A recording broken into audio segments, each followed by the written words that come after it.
여러분들은 뭐 어떤 면에서 내가 이 강의는 자화자찬적인 얘기가 돼가지고 좀 말하기가 그렇지만, 여러분이 세계에서 지금 여기서 유니크하고 유일한 그거를 여러분이 들으신다고 생각하면 돼요. 이 이론을 체계화시킨, 물론 최초에는 이제 사회심리학 그레이브스라는 미국의 사회심리학자가 70년도에 그걸 그랬지만 그때는 누구도 알아주지 않았어요. 너무 빨랐기 때문에. 그 제자들인 백호안이 밈이라는 개념을 도입해가지고 이런 굉장히 이 획기적인 모든 분야에서 다, 더구나 이제 인간 의식이 변화하거나 변화하지 못하고 고착되거나 퇴행되거나 이런 것이 왜 그러냐 하는 것에 대한 것을 나선 동력학 말고는 설명을 제대로 할 수 있는 게 거의 없다고 해도 과언이 아닌, 이걸 갖다가 여러분들이 전공하는 것이, 수행에 관심 있는 분들은 사실 우리 수행하는 사람들이 전부 다 뭐냐면 인간 존재에 대한 이해가 제대로 이게 되질 못하고 있는 게 현실입니다. 내가 많은 수행하는 사람도 왜냐하면 전부 다 물론 이게 더 심각한 거는 인간 존재가 지금 뭐 뇌과학이나 또 이 뭐의 환원주의적인 뭐 진화 생물학 이런 거는 지금 뭐 얘기할 가치도 없다고 해도 전부 다 대부분의 전문가, 지식인 이런 게 지금 더구나 과학적인 건 뇌과학적이고 인지과학적 이런 분야의 전문가도 전부 다 그걸 환원주의적으로 이걸 이해하거나 유물론적으로 이해하는 게 아직 지금도 그하고 있고, 그렇지 않으면 인간 의식의 발달에 대해서 이 심층적인 인간 의식인 인간의 무의식이나 또는 더 심층 무의식 이런 것이 무엇인가에 대해서 제대로 이해하고 있거나 알고서 그것이 또 인간의 인지과학적이거나 뇌신경과학이나 또 이런 거하고 이게 어떻게 연관이 되는가 하는 걸 체계적으로 아는 사람들이 거의 없어요.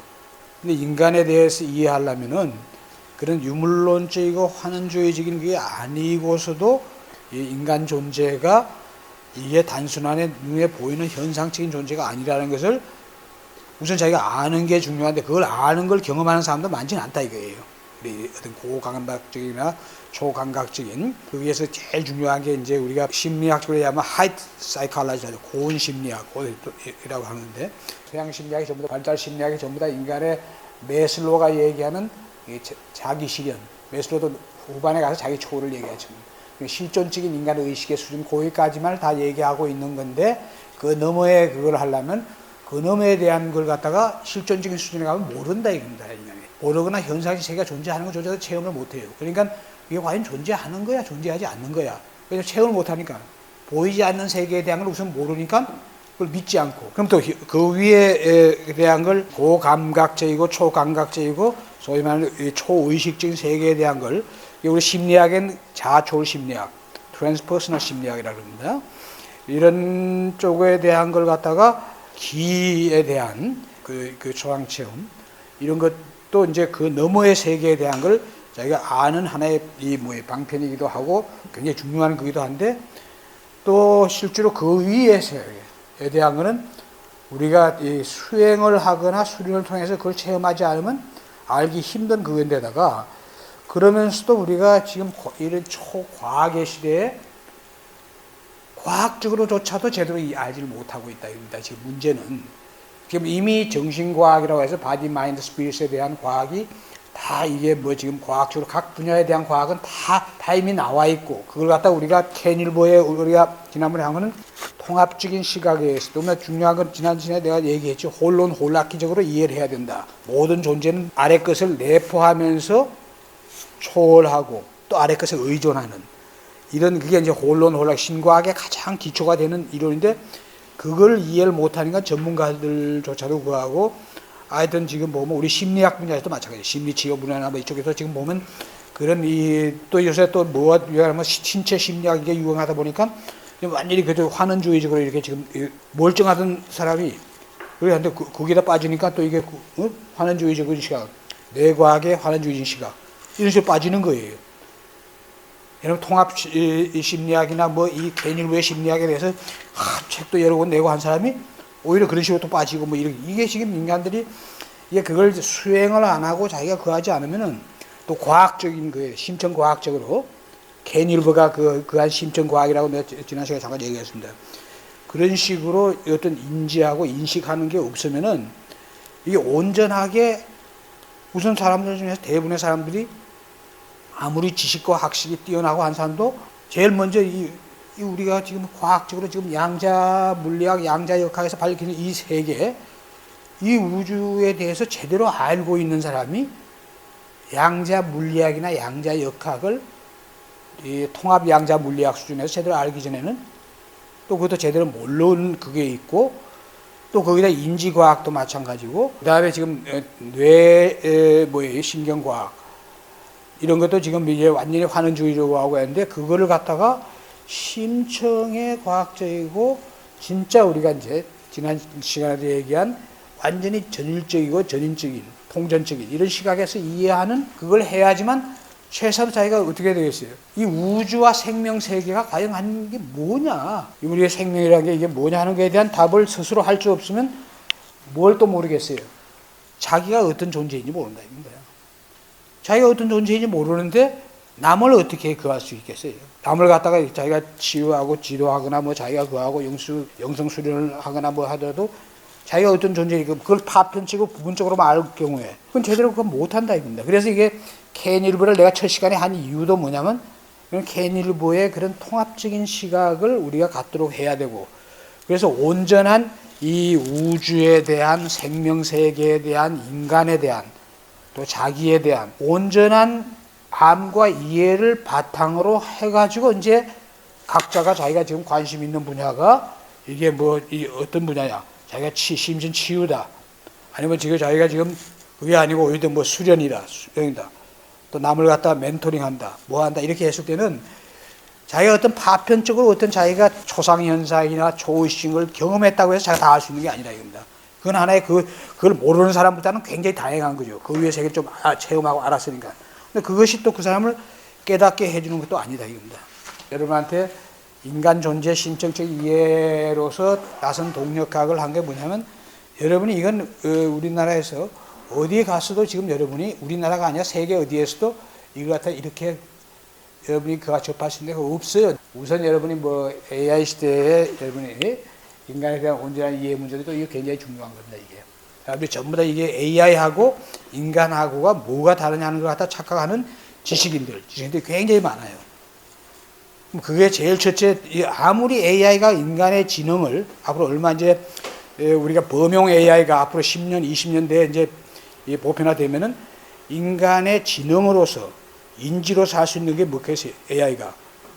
AI가 그 인간의 지금 딥러닝이라 해가지고 인간의 뉴럴 네트워크, 그 뇌신경 회로의 아티피셜 뉴럴 네트워크의 개념으로서, 그리고 이제 지금 현재 빅데이터와 또 그다음에 그런 그 스스로 이게 우리 뇌같이 스스로 학습하면서 스스로 진화하고 뭐하고 이렇게 배우는 이런 걸 갖다가 이제 그 해가지고, 근데 지금 이제 빅데이터가 가능한 시대 되고 구글 시대가 되다 보니까 모든 정보를 다 검색할 수 있으니까 이게 AI가 이런 심층적으로 인간이 아무리 머리가 좋아도 구글에 있는 정보를, 여러분 뭐 몇 년 전까지도 구글이 가능한 인류 역사가 그한 그걸 뭐 다 합쳐봐야 구글이 지금 갖고 있는 그걸 갖다가 그 정보는 그보다 훨씬 더 많다고 하는 그게 뭐예요?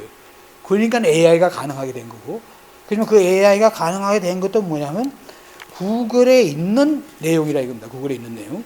구글에 있는 내용이 구글에는 쓰레기도 많고 뭐도 많고 엄청나게 넘쳐요. 그걸 또 AI는 구분할, 이건 AI도 물론 그것이 이제 AI가 빅데이터 분석하고 뭐하고 하면서 그걸 걸러내가지고 하게 했지만 결국 AI가 해내는 건 인지적으로 인간이 할 수 있는 것보다 훨씬 뛰어나게 하는 건데, AI한테는 뭐가 없냐? 아무리 AI가 그거 해봐요. AI한테는 뭐예요?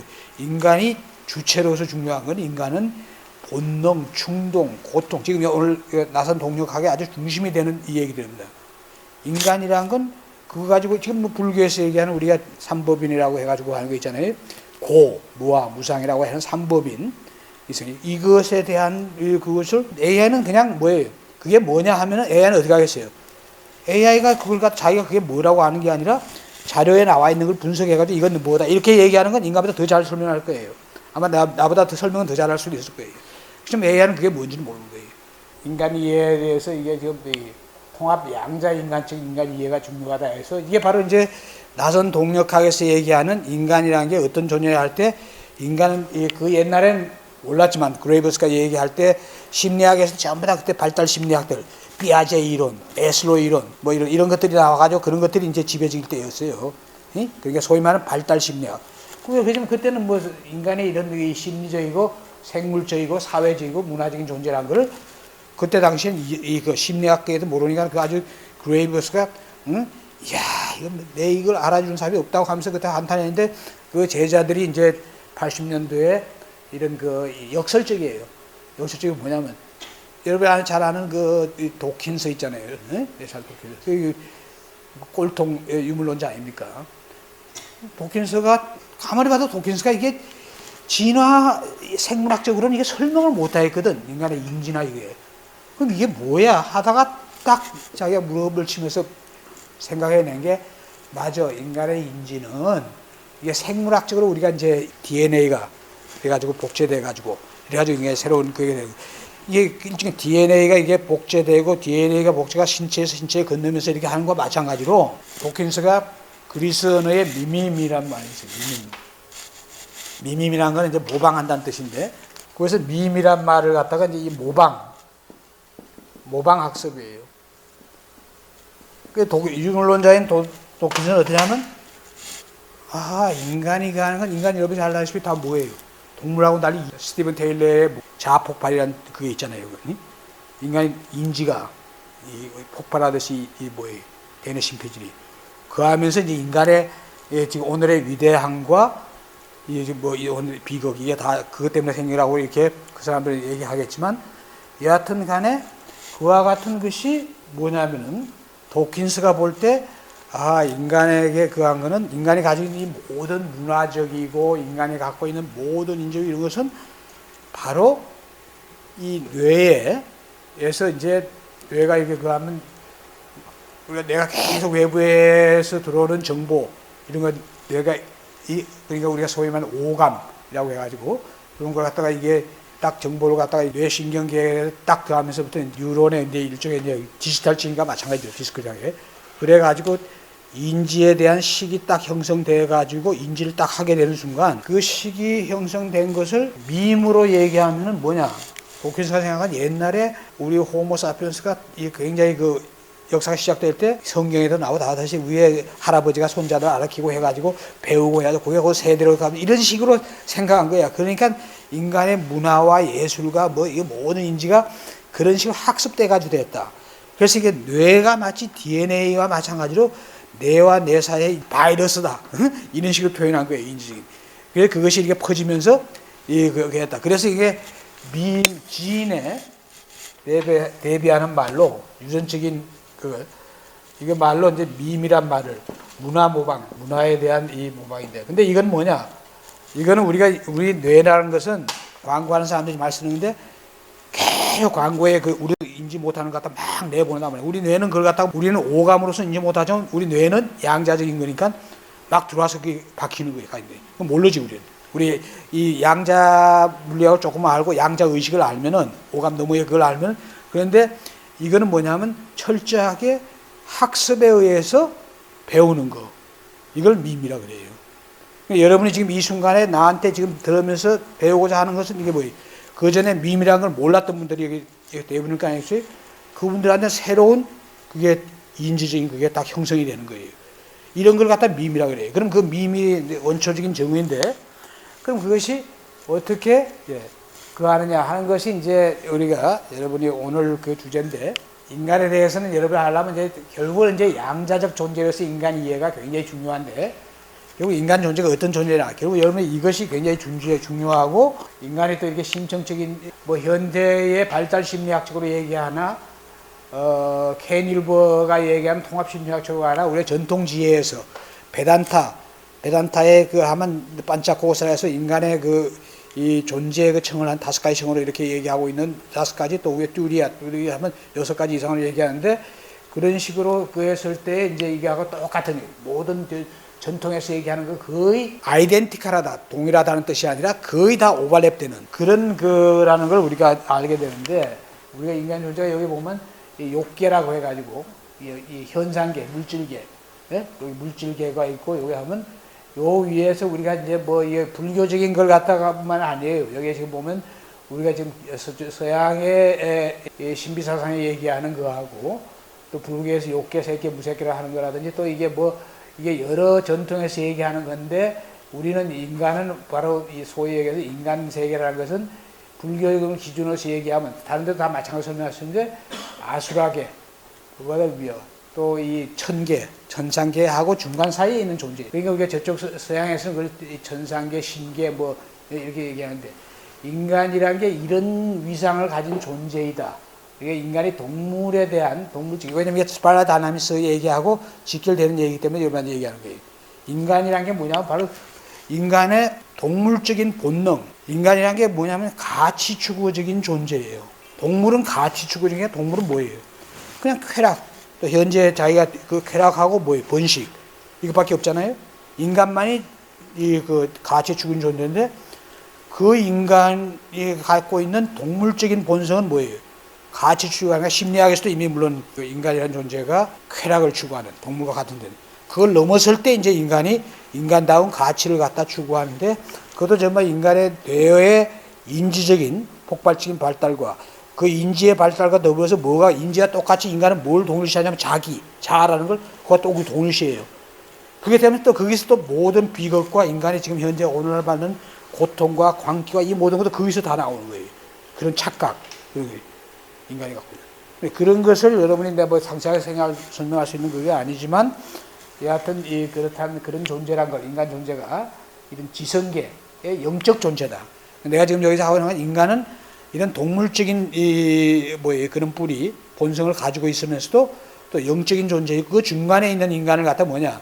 이게 인간의 인지와 자기 자화가 발달하면서 인간은 동물할 수 없는 게 뭐 인간의 모든 것도 모든 종교에서 지금 다 얘기하고 있는 기독교에서는 그걸 갖다 뭐로 얘기하고 있어요. 인간이 가진 원죄로서 인간은 그 원죄를 벗어나야 된다 해서 무조건 막 믿으라고 속죄하라 그러고 또 다른 종교에서 다 이런 이 계율로서 계로서 불교에서 그런 무지무명을 참여해야 된다. 뭐 이런 식으로 얘기하는 게 말은 다르지만 다 인간이 갖고 있는 이 비극적인 원인이 바로 인간이 바로 그 동물 윗단계에 이런 무한 탐욕, 소유 이런 것이 인간의 본성이라. 그 단계를 지나면 인간이 이제 존재적인 삶을 갖다가 추구하는 우리가 그리스에서 그 얘기하는 이게 뭐 인간에게 이런 본성이 있는 거예요. 우리가 지금 이게 그 기독교로 얘기하나 뭐야 인간에게 있는 게 로고스를 추구하는 로고스는 기독교에서 얘기하는 그런 얘기하지만 인간은 이 우주의 리와 불교적으로 하면 법이에요. 이건 뭐 섭리로 얘기하려고 불교에서는 법성이라 그러고 이런 본성이 이 인간이 이제 존재적인 삶을 알게 되면 그걸 추구하는 인간의 본성이 발현되는 거예요. 그게 되면 인간이 뭐예요? 그때서부터 인간에게 발생되는 게 영성이라는 건데 인간의 영성. 그리고 얘기하는 진정한 의미의 영성을 얘기하는 거죠. 그렇지만 우리가 인간이라는 또 이것만 있는 존재가 아니고 인간은 기본적으로 자기 이것을 중심으로 해서 볼 때 인간에게는 이 에로스적인 그하고 타나토스적인 도심 본성과 위로 이렇게 가고자 하는 이런 이거는 이제 인간의 로고스적으로 인간이 어떤 존재적인 삶을 깨닫게 시작할 때부터 이걸 추구하는 거예요. 여기서 수행을 하는 분들은 다 이쪽을 이게 불교에서 뭐라 그래요? 불교에서는 이걸 뭐예요? 이게 상구불이라고 그럽니다. 이게 상구. 응? 상구보리. 응? 보리. 응? 아시잖아요? 상구보리. 그러면 여기 뭐예요? 이게 뭐 이렇게. 그러면 이게 뭐예요? 이런 쪽으로 이게 밑으로 이게 인간이 떨어지고 하는 또 본능적인 그게 또 있어요. 지금 이제 스파르타 다이나믹스 이해하려면 이걸 이해해야 돼요. 이게 인간에게 이게 다 있다는 얘기예요. 인간에게 이게 이제 인간에 있는 이 뭐예요? 이 파토스이고 삶에 대한 본능적인 이 뭐예요? 열정과 추구하고 하는 이게 나쁜 뜻이 아니라 인간에 이게 있어요. 현재 상태에 대해서 우리가 이게 현재 자기에 대한 걸 집착하면서 보존하려고 할 때, 인간이 이게 갖고 있는 에로스라는 게 이게 뭐냐면 에로스라는 것이 우리가 뭐 에로틱하다 할 때 성적인 뭐 그게 아니고 이 플라톤이 얘기하는 에로스는 지적인 사랑, 이 사랑에 대한 게 뭐냐면 사랑이 뭐 있어요? 아가페적인 사랑이 있잖아요. 그다음에 이 필리스적인 우리 그 동료애나 마찬가지죠. 거기다 이제 로고스적인. 근데 로고스적인 게 뭐 원래 그리스에는 이걸 남녀의 성적인 걸로 했지만 그게 아니고 이건 지적인. 지적으로 이게 지적인 사랑. 지적인 사랑인데 지적이라고 하지만 사실은 심리학적에서는 이게 뭐냐? 현재 자기에 대한 동일시에 대한 여기에 집착하고 있는 상태고, 요거는 현재 자기로부터의 죽음을 얘기하는 죽음. 이건 진짜 이제 심리적인 죽음, 정신의 죽음과 또 이게 다가가는데, 그래서 사람들이 뭐예요? 자기에 대한 동일시가 예를 들어 대부분의 뭐 사회 지도자들 있잖아요. 국회의원, 연예인, 뭐 할 거 없고 또뭐 지도자들은 현재 자기 사회에서의 자기 역할, 자기의 위치, 이거와 이게 뭐였죠? 그걸 갖다 우리가 뭐라 그래요? 심리학에서는. 그걸 갖다 페르소나라 그런다, 페르소나. 가면. 자기가 쓰고 있는 가면이죠, 가면. 가면 그 거예요. 페르소나적인 자기하고 자를 갖다가 이걸 동일시하다 보니까, 네? 여기에 이거에 파괴가 오면, 자기에 대한 파괴가 온다, 이거죠. 그럼 사람들은 뭐예요? 실존적인 수준에 있는 사람도 그하고 실존적인 못 가는 수준에 있는 사람도 자기의 이런 페르소나적인 자아, 사회적인 자아가 파괴될 때 사람들은 뭐예요? 위축, 우울, 조울증 이게 걸리면서 자기가 어떤 존재인지 모르니까 이 모든 건 그걸 모르는 무지에서 나오는 거예요. 그러니까 그냥 자살하는 사람들이 전부 다 우울증과 조울증에 걸리고 하는 건 다 이게 무지에 그래서 나오는 거예요. 그리고 자기가 지금 어떤 초등학교 다닐 때 생기는 자아 동일시가 바로 페르소나예요. 그럼 지금 중고등학교 다니면서 이게 뭐예요? 저 티네이저 때, 그때 이제 우리가 인지적으로는 이게 초등학교 다닐 때는 구체 조작심이라고, 중고등학교 다닐 때 티네이저 때는 우리가 형식 조작심, 인간이 생각 자체에도 생각할 수 있는 이런 소리 되면 그때 이제 이 티네이저의 반항이 나오는 거, 이거 당연한 그건데 심적인 자기에 대한 것이 이걸 동일시한다, 이게 정신적인. 거기다 이제 고등학교 올라가면 정신적인 자기, 뭔가 자기가 있는 거. 그러니까 이제 그때는 이제 또 티네이저를 벗어나게 되고, 이렇게 되는 게 평균적인 걸로 보면 그런 식으로 되어 있는 건 인간의 정상적인 사람의 발달이 되는 게 그건데, 그렇게 정상적인, 우리가 소위 말은 문제가 성장 과정에 태어나자부터 6살 이전까지 있는 모든 문제가 사실 그 이후의 인간의 삶을 평생 동안 다 지배하지만, 그래도 그게 어느 정도 범위 내에 있을 때 사람들은 다 그걸 견디면서 살아간답니다. 왜냐하면 다 억압무의식을 뭘로 견뎌요? 방어 기제로서 인간은. 방어 기제가 없다면 인간은 정말 전부 다 크레이지하고 미쳤을 거예요. 여하튼 지금 내가 얘기하는 게 요지는 이렇게 인간이라는 게 이런 자기를 중심으로서, 그래서 스파이럴 다이나믹스도 뭐냐면 아까 밈으로 얘기했지만 일종의 인간이 사회적인 존재다입니다. 하여튼 그래서 여러분이 이제 지금 진짜로 아는 것은 이제 바로 이제 우리가 존재적 생명 주체에서 영과 혼의 관계를 우리가 제대로 아는 거, 이게 굉장히 중요한데 이걸 제대로 아는 사람이 별로 없다는 거예요. 여러분이 영과 혼이 뭐냐, 영혼이 뭐냐, 또 시몬, 혼이 뭐냐, 그 다음에 참나가 뭐냐 하는 걸 적당히, 물론 관념적으로, 지적으로라도 우선 제대로 아는 게 필요한 거지. 지도니까 그거는. 그러고선 그걸 갖다가 지적으로 아는 걸 넘어서서 진짜 자기가 이 보이지 않는 세계, 그 너머의 세계는 우리가 수행이나 수련이나 혼을 하면은 보이기 시작하고 또 직관으로 알고 영적 직감도 알게 되고, 이렇게 되면은 그러면서 전통 지혜에서의 가르침과 현대 이 정신과학적인, 현대 아까 얘기했죠, 양자 역학, 양자 물리학, 또 현대 인지학, 심층 인지과학, 뇌과학, 이게 결정적입니다, 인간이. 그렇지만 그것들 그 자체 하나하나는 어때요? 환원주의적이거나 아니면 그 하나하나는 지금 불완전한 학문들이에요.